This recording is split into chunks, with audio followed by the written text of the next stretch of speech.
Hello, everybody, and welcome to the CAN Storytellers miniseries. My name is Grace Ashu. I am the Regional Director of Prevention, and I get to oversee the areas of Arizona, Texas, and South Carolina. I'm so happy that you all have joined us today to talk a little bit more about Black women in the HIV care continuum. In early 2022, the CAN Prevention and Community Engagement Department worked together to create the Community Health Initiative. And over the course of the past 2 years, we have successfully reached out to our priority populations, most in particular our Black women. We've created over 20 new partnerships, increased our total testing numbers dedicated to Black women, and we are so excited to create more sponsorship and collaboration opportunities in the future for our Black women. This initiative was created to address the disparities between Black and Brown communities in regards to HIV. Stigma, racism, lack of access to services are all factors that lead to the increasing cases of HIV in our community. Today, we are going to talk a lot about how HIV is an ever-changing process, dynamic when it comes to those who are impacted. And most recent findings show that Black women continue to be disproportionately impacted by HIV, accounting for 60% of those new infections in the US, despite just making up to 15% of the US population. This number is absolutely staggering. So that is why we're here today to have these important conversations. And we've gathered here to talk just a little bit more deeper about the effects of HIV on Black women and what it means to work in the community. So before I get started, I'd like to introduce our wonderful panelists today, and I'm going to introduce them onto our screen. We have Sharonda Lynn with Having Incredible Victory, and we have Jessica Glaspie, who is an HIV advocate and activist. And I'm going to take a moment to pass it off to Sharonda to first introduce herself. Well, hello, everyone. I'm Sharonda Lynn, founder and CEO of Having Incredible Victory.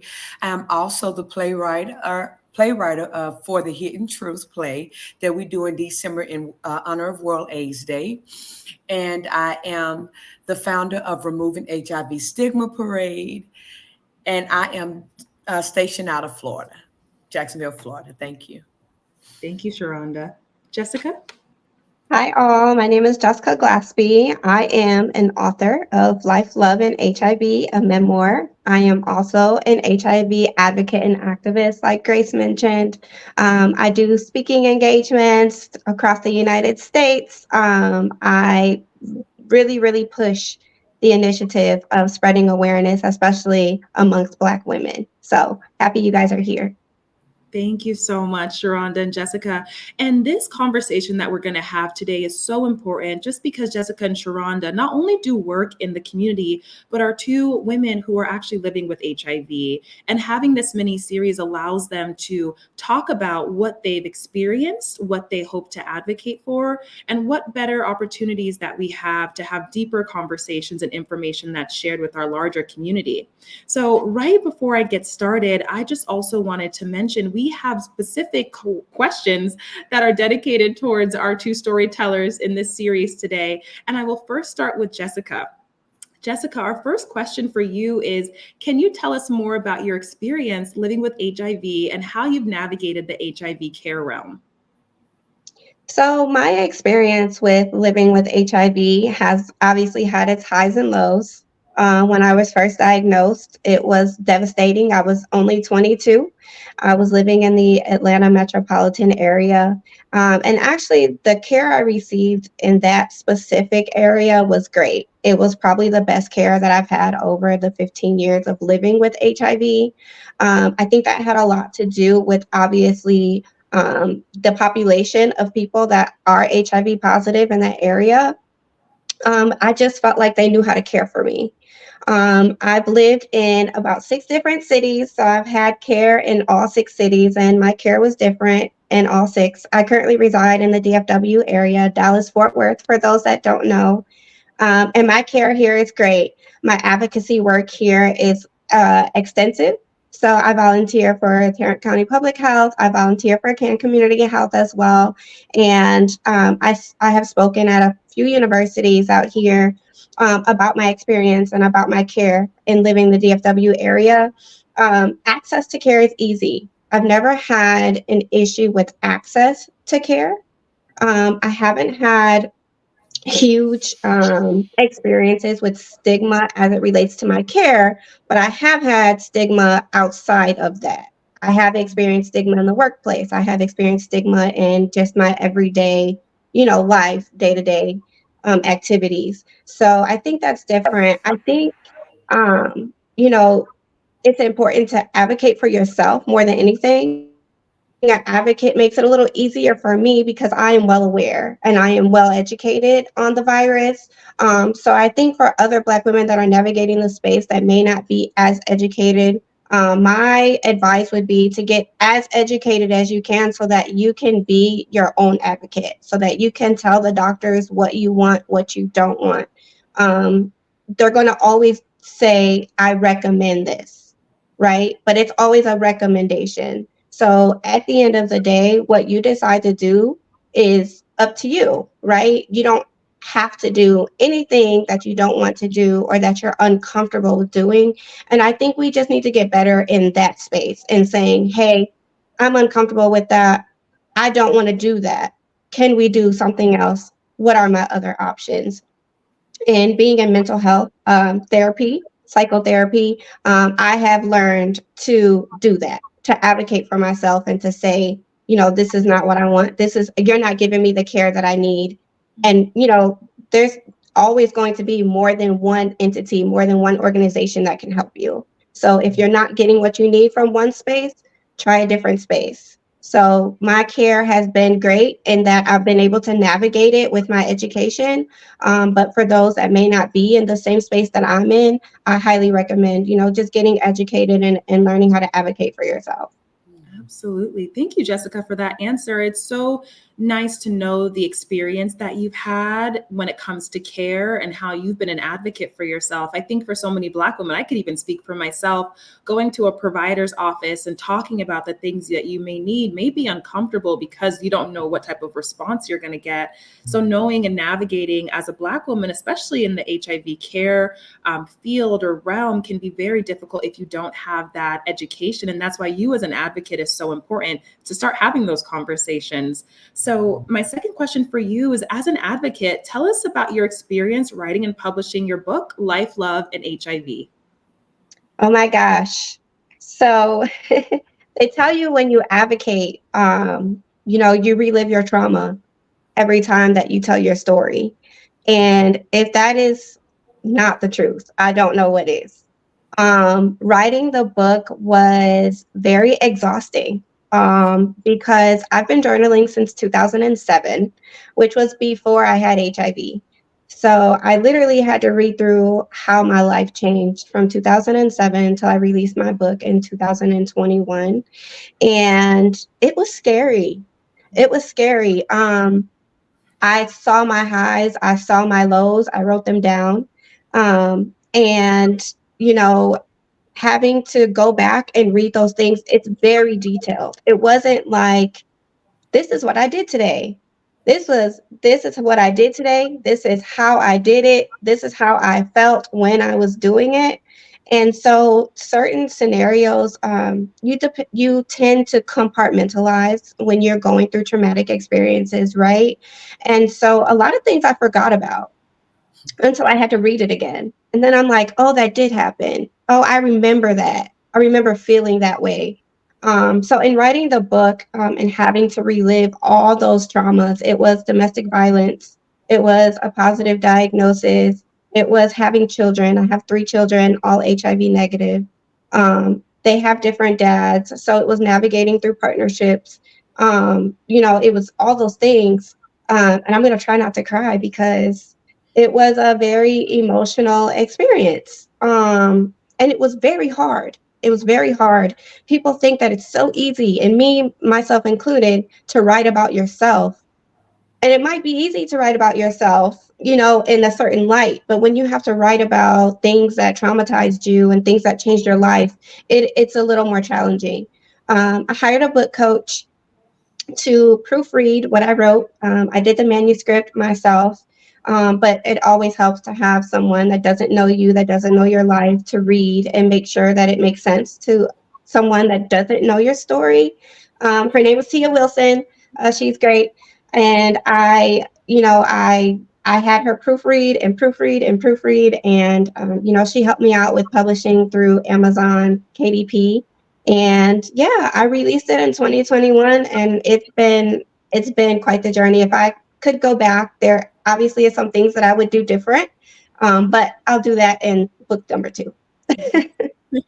Thank you, Jessica, for just sharing your journey in creating your book for us. I think it speaks such accolades to you and your journey to be able to not only relive that trauma, but process that and put it out there for the world to see. And the great success that you had in writing this book is a lot of how we connected.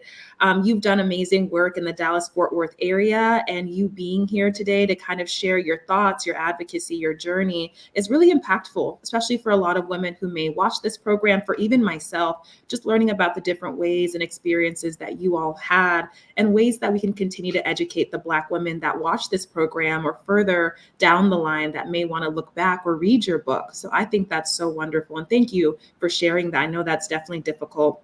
Can you talk to us a little about what you believe will help us reach more Black women being open and just creating more dialogue around HIV? I think your book is a wonderful example of that.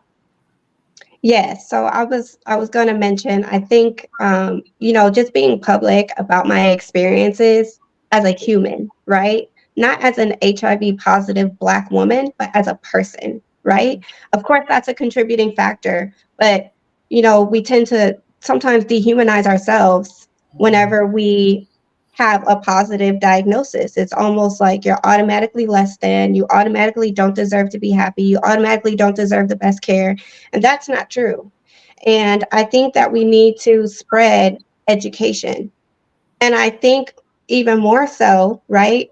Live out loud. That is something that I truly, truly live by.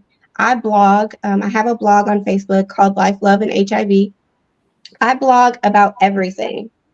I blog about my kids taking funny school pictures. I blog about my dog. You have a toy poodle that doesn't like to go outside in the rain, things like that. I think giving people a sense of normalcy makes it a little bit easier to navigate through life. I post about my dating with hashtag dating with HIV, which is another conversation for another day. um but just bringing normalcy to the conversation. We tend to kind of shy away from people, or not know how to talk to people, how to address people that are living with HIV, in a sense of, I don't want to offend them, I don't want to say something that I shouldn't say. But at the end of the day, it's a matter of education, and it's a matter of having empathy. It's a matter of being sensitive about certain things when it comes. We're not just living with HIV. We may have gone through domestic violence. We may be going through cancer along with HIV. We may be experiencing other things. HIV is just not all that we are. We're still mothers. We're still successful Black women. I'm an author. I am a member of Zeta Phi Beta. I joined a sorority at 33 years old because I wanted to. That is something that I always wanted to do, and I did that for me. So, I think that in order to attract more Black women, and for more Black women to be comfortable in that space, I think that education is important, but also, like I said, giving off a sense of normalcy, that you can live a normal, successful life with HIV. Yes, Jessica, thank you. I think you hit the nail on the head. Is there's identity outside of HIV. There's identity outside of just being a Black woman. We are defined by so many different things. And you just listed out all the different things that define you. You're a sorority sister, you're a mother, you're a friend, you're someone's family member. You're so many different things all in one. And we shouldn't just keep ourselves in this box. So I absolutely love that you touched on that. And I even want to go deeper on just adding in an additional conversation piece. What would you like to share in addition to our conversation today? Or what would you like to add based on the questions that we previously just asked you? Well, there's a couple things that I always talk about when I'm speaking to anyone. The first thing is, have those conversations with your children. That was the biggest challenge for me. My oldest is only 13 and my youngest is 6. They see me sometimes take medicine. I take one pill once a day. So it's not, it's not like it used to be when we were taking 25 pills a day. But I think it's important to include my kids because they live this life too. Even though they're HIV negative, I am out speaking, I am out advocating, I'm out in the community. We did a billboard, we did a photo shoot for the HIV stigma campaign, and our picture was picked to put on a billboard in Fort Worth. So, and it's a picture of myself and my kids, and it says, "Shut down the shame." And so I took my kids to the billboard and let them see that they were on a billboard, and they were really excited. April 10th is National Youth HIV and AIDS Awareness Day. So I do make sure that I include my kids on that day as well. We may do a little TikTok or, something like that. But all in all, super important to keep your kids a part of the conversation and let them understand what you have going on and that through all things, they can still succeed. You never know what might happen with your children in the future. So you just want to be that person for them. And then the other thing that I think gets watered down a lot is private insurance, right? Getting medication with private, everybody, you have such a great job and, this and it's great, right? But when you only have to pay 25% of your prescriptions, it's awesome. You're like, yeah, $2.50 on $10. But when your medication is $5,000, it's not affordable. 25% of $5,000 is not affordable to a single mother. And I'll speak for myself, right? As a single mother of three, two boys playing football, one daughter in gymnastics, rent, car note, all the things. And then you're like, oh, and then I have to pay $1,000 a month for medication, and so it's something that needs to be talked about more and something that needs to get a better handle on when it comes to employers and providing specialty medications. But again, it's such a tough thing. But those are the things that I would share, in navigating this HIV journey. Those are things that I think are important to address. Yes, no, thank you, Jessica, for adding in those really important pieces. And if I could just ask Jessica, how was it for you to provide education to your children when it comes to HIV, or how do you navigate that? It was really hard. I waited until my daughter she was probably about 8 before I actually said, okay, mommy has HIV. It's a virus in my blood, just having to break it down in layman terms. And that's why I take medication. If you want, I'm going to speak here. You can come with me. You can come watch me, so that she can see like, oh, my mom is helping the community. It's not just about speaking. It's the fact that I have a passion to help other people, and I always help other people. And I always tell my kids to always be kind and be compassionate because you never know what people are going through. You never know what your friends are going through. Your friends may have HIV positive parents and just may not be in the space that you're in to talk about it. My mom is HIV positive. She's an author. She speaks, but someone else may be like, well, my mom is HIV positive too, but that's just not how we're living our life right now. And that's okay too. So I think having to break it down in a way that they can understand is important. Right. No, that's so important. And thank you for sharing that with us. I kind of just wanted to learn and listen to how you provided education for your children. And I also wanted to say, when it comes to balancing it all, you just mentioned that with insurances, with balancing family, with healthcare needs, how do you find balance in all of that? Therapy. Therapy, I'm telling you, it's just things that someone can see in you that you don't see in yourself.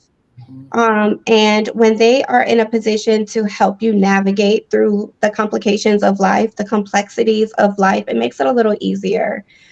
So, in therapy, I've learned to be more organized. I have major depressive disorder. I have anxiety. So I don't just advocate on HIV, I advocate on mental health as well. Um, Obviously, a lot of times that goes hand in hand. Someone gets a diagnosis, and then they might be fighting depression, or they get a diagnosis and now they're fighting anxiety. And so it's super important to get into therapy, in my opinion, of course, to learn how to navigate through that space because it is hard to balance. I'm very big on time management. I make sure that I'm off the clock at 5 o'clock.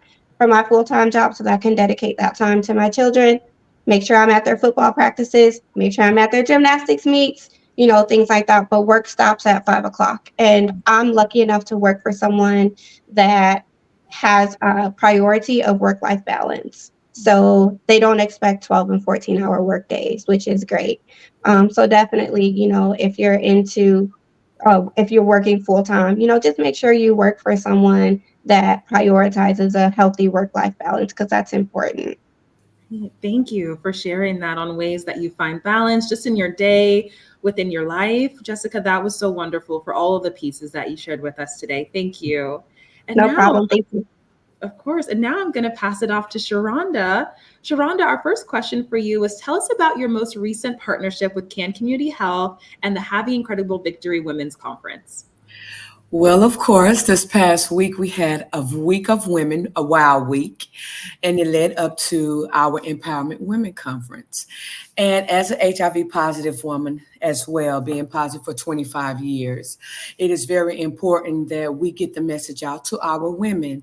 I am a native of Dallas, Texas, so there is amazing healthcare in Dallas, Texas, but in Jacksonville, Florida, it's kind of different. And we are not talking about it as much in Black women. We are hush hush about it, but there are so many women that are living and having an HIV diagnosis. And so when I came out here in 2014 and I seen so many women that were impacted, I'm like, okay, I want to do this. So it was overwhelming to hear so many women talking about HIV, but not open. And so this week we did a WOW week, a week of women that led up to the women's conference on Saturday. We took our young ladies out between the age of 15 and 25 when they got their hair done and nails done. And then we talked about HIV. We talked about sexual health. If people do not know, in Duval County, our high school is the highest in HIV cases, the highest in STIs. And it's in our young girls. And so we had to have a discussion about that. Also, so that led up to open conversations on educating them about sexual health, educating them about PrEP. A lot of our women, especially our youth, do not know about PrEP, do not know about PEP, and also do not know what U equals U mean, which is undetectable equals untransmittable. So, of course, when I walked in and I talked to the youth and we talked about HIV and we talked about sexual health, and they was like, well, we're fine. We don't know anybody with HIV. And I raised my hand and I was like, yeah, me. And their mouths dropped. And so I was really excited that I was able to partner with CAN in this because we really need to educate the women in Jacksonville, Florida. And so on Thursday, we had our trans experienced women, they educated about HIV. And then Friday, we had our natural women who we talked about HIV and sexual health. And we had to turn people away on Friday because we didn't have enough room. We had it at Copeland's and they only set 40 people. And so we had to turn people away. We had to turn women away. And so we talked about HIV. We talked about sexual health, PrEP. A lot of women in Jacksonville do not know about PrEP, do not know about PEP. And it is a difference. And also do not know about undetectable equals untransmittable. So we talked about that being sexual healthy. So then on Saturday, we had a big explosion empowerment conference. We walked the red carpet and made the women feel comfortable in their own space. And how I did that, I told my story. Because as Jessica said, living out loud is one of the most important things if we want to end the HIV epidemic just in women, because as women, we deal with so much. We have, like Jessica said, we have our children, we have our jobs, we're advocates, we are, coaches, Lyft drivers. We are so much to our children. And so to have space for women to come and just be comfortable in that space on talking about sexual health, talking about HIV, talking about PrEP, pre-exposure prophylaxis, post-exposure prophylaxis, what that means, what virus suppression means, and knowing that you are entitled to live out loud. Stigma is one of the most horrific things when it comes to HIV. We had COVID, we had all type of other viruses and diseases, but HIV is still has a horrific stigma. And so talking to Ken and getting together and collaborating on the women's conference and the Wild Week and putting my input as an HIV positive woman, but as an HIV positive Black woman to educate the Black women in our community, not just Jacksonville, but in the nation, because we have so many Black women who's impacted with HIV, and they were all for it. And so we had a wonderful time. We had the buses out there to do testing. We had testing kits to take home, in privacy of their own home. So that was very, very amazing to see the women. It's like an aha moment. Like, oh, I didn't know that. Wow. I didn't know that we can take medication to prevent HIV. I didn't know that we have 72 hours for post-exposure prophylaxis and we can go. They did not know. And it was like a light bulb went off. And I was so excited. So shouts out to Ken, because if it wasn't for you guys, woo, are amazing. Thank you. Thank you. Thank you, Sharonda. I'm so happy that you kind of walked us through the weekend and how everything went with all the women that participated. And like you said, I think the most important part of our conversation is that education piece. Not many Black women, let alone women, know about PrEP, know about PEP, know about getting tested, when to get tested, how to get tested, where to go. So you having and hosting a conference like this is so impactful to that community in Jacksonville, because a lot of those women in that room didn't really know about these opportunities or services that are offered. And I think that really goes into our second question when it comes to Having Incredible Victory. Talk to us about the upcoming projects you are working on with Having Incredible Victory. The upcoming project is our Removing Stigma parade. We do it every year around it's June 29th. So we do it in June for long-term survivors to be able to get tested, to have all this information out in our community. I know back in the day, we used to say it takes a village to raise children, but I believe it takes a village to even be impactful to one another when it comes to HIV. Because even though as women, we might be going through the same thing, but some of us are hush-hush. We, like you said, Jessica, some of us don't have that avenue and that opportunity to say, hey, I speak out loud, I'm HIV positive, I live out loud. And so with Removing HIV Stigma parade, we ride our bikes. I am a bike girl, so I have a trike. We ride our bikes and we put posters on our bicycles and our Corvettes and pop your roof down and put, just have your music playing, because in our era of African Americans, I hate to say it, but we like entertainment. So whatever I tried to do, I wanted to be entertaining, but also educational. And so we have in the Removing Stigma Parade in June 29th. And that's for the community. And we're going to ride our bikes. We're going to live out loud. We're going to have posters. And we're going to not only educate our older community, but also our younger community as well. And then at the end of the year, I always do, I'm the playwright of the Hidden Truth play. And that's talking about HIV awareness, PrEP, PEP, different walks of life in our African-American community, and how HIV is running rapid and being so impactful in our community because we don't have the correct education. We don't have the correct information out here. And so we go through the whole walk of life, our youth, our LGBTQ community, our married community, who, you might think you are the only one your man's sleeping with, but are you really? Or vice versa. We talk about mental health. We go into our senior citizen homes, how HIV is now very impactful in our older generations. And then we do religion-based. We go into our churches and how, HIV need to be HIV needs to be talked about in our churches. I understand, everybody want us to practice abstinence and all this different stuff, but let's be real about it.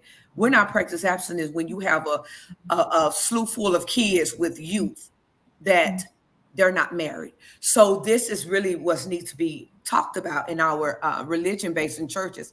And trust me, I have got kickback, but they forgot I'm an underdog. So I'm coming to educate. And so you're fighting me. I think that's not a good idea because I'm coming. And I'm coming because I'm a trailblazer. I want to help the community. I'm so tired. I'm a coder by day that pays the bills. So I'm reading charts of young people who are dying due to complication of AIDS. I'm talking about 24, 25 years old, who are living and feel like they don't have anyone to talk to. So we are educating. I believe in educating the masses. And so I think Jacksonville kind of know by now that Sharonda is not going to stop. You fight her, she's going to go harder and quicker. And I just have my boxing gloves up because we have to do something so we can control and end the HIV epidemic in Black women. I agree. And Sharonda, you said trailblazer, and I think that speaks to you and Jessica so well, because you guys not only are taking what you have in your community, but you're making it bigger and bigger and bigger. And Sharonda, all the projects that you shared, the women's conference, the parade, I think there's so many different ways that you could engage the Black community just in those activities to start having those more uncomfortable conversations, like you said, in the churches, with the youth, with people that may not know what it means to live with HIV or what it means to get tested or know your status. There's so many different ways that we can create more impactful opportunities. How do we create them? Exactly what you ladies are doing today. So it's so exciting to have this conversation.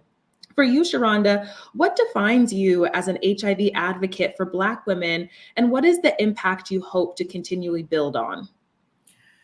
Well, what defines me is, first of all, as Jessica said, I'm a human being. I'm a human being who just so happens to have HIV. It's not the other way around. I'm an HIV positive person, then human being. No, I am a mother of 3. I am a single parent of 3. I have a 25-year-old, a 22-year-old, and a 17-year-old who's getting ready to be 18. And I am a football mom. That what defines me. My family, who I am still a person who loves to go out and have fun. I just so happen to have HIV. And I was impacted with HIV at the age of 19. But what motivates me to help Black women is the stigma of how first of all, we have to fight as Black women for everything. We have to fight for everything.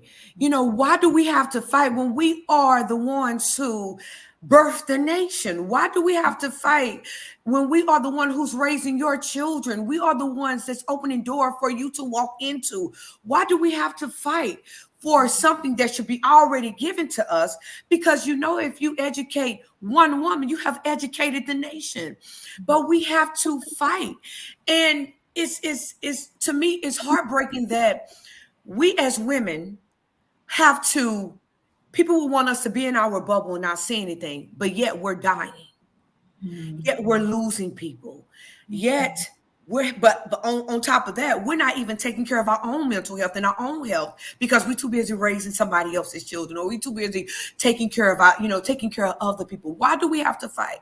And so that motivated me to fight for Black women, to fight for our right as a minority. If we have financial dollars to be in the minority community, why is it not there?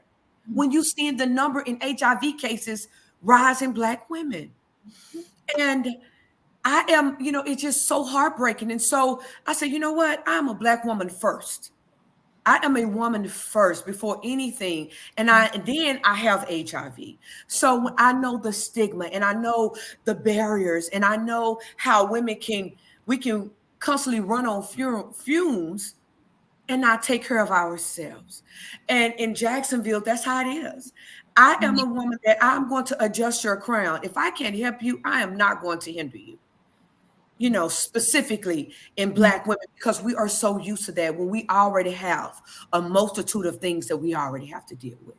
And so my passion is to control the HIV epidemic. And I would want to do it the word. I'm going to say the word. I am just optimistic for women in the world. I want to be able to control the HIV virus in women. I want to be able to let them know about PrEP. I did a women's conference last year, over 100 women. Only two women knew about PrEP. Two. Then it's the prevention part where they go to the doctor and they talk to the doctors about PrEP, but then are you sexually active? Are you sleeping with? That ain't none of your business. For one, I'm coming because I want to be healthy when it comes to HIV and preventing HIV as a Black woman. And so I am motivated. I am encouraged, Grace. I don't think this race is going to run out for me no time soon. Because we as women, we need that.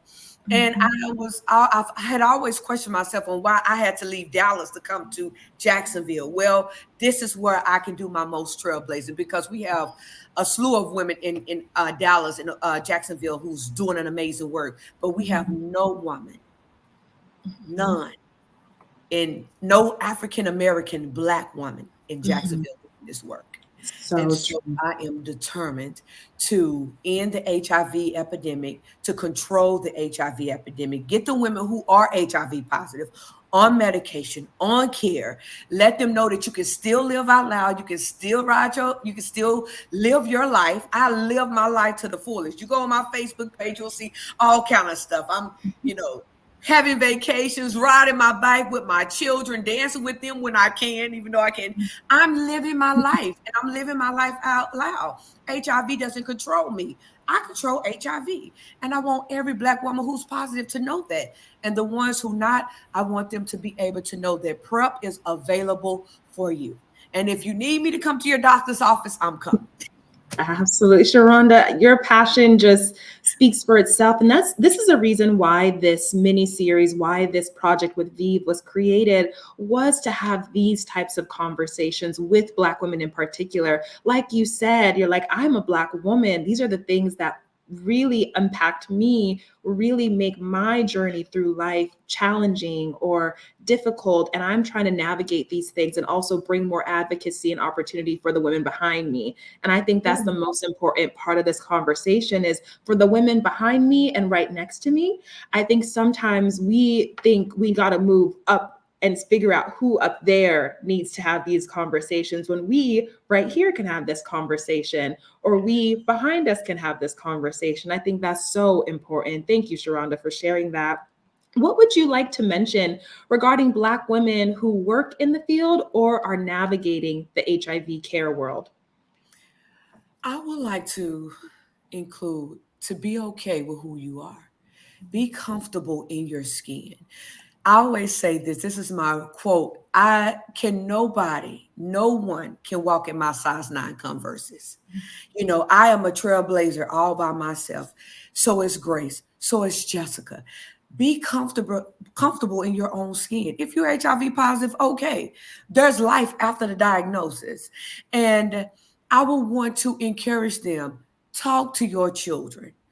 All of my kids know that I'm HIV positive. Be kind. You don't know who, like you said, Grace, we have women on the side of us and behind us. You don't know what we are going through. We could be going through the same thing, but handle it a little bit different. I'm outspoken. I'm loud. I talk. I live out loud. But there are some women that's beside me that they can't have that conversation out loud. But guess what? I'll put myself in that position where you can have the conversation with me. And so I just really want to empower our Black women. Certain things we shouldn't have to fight for. And that's love, that's education, that's empowerment. We shouldn't have to, that's health education. We shouldn't have to fight for that. And so whatever I can do to pave the way for another Black woman to come in and say, I remember Sharonda Lynn. I remember, she talked about it. I told one lady, she said, why do you talk about HIV like that? Like it's okay. I said, no. Don't get it. I'm not happy that I have HIV.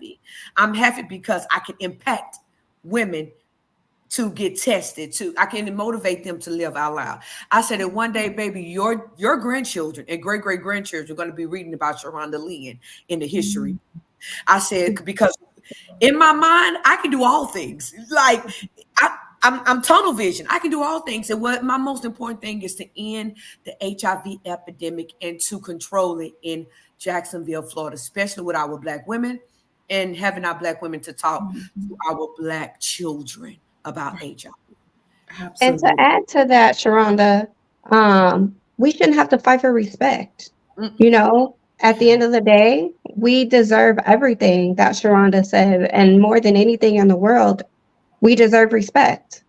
As women, period, especially as Black women, especially as HIV positive Black women. That is not an okay to be disrespectful. And I think that's a big thing with the stigma too. That's a big thing, is that, and being dehumanized, is that people feel like they can say certain things or treat you a certain way because you have HIV. It's how I personally got into domestically violent relationships, right? Jessica, And that's true.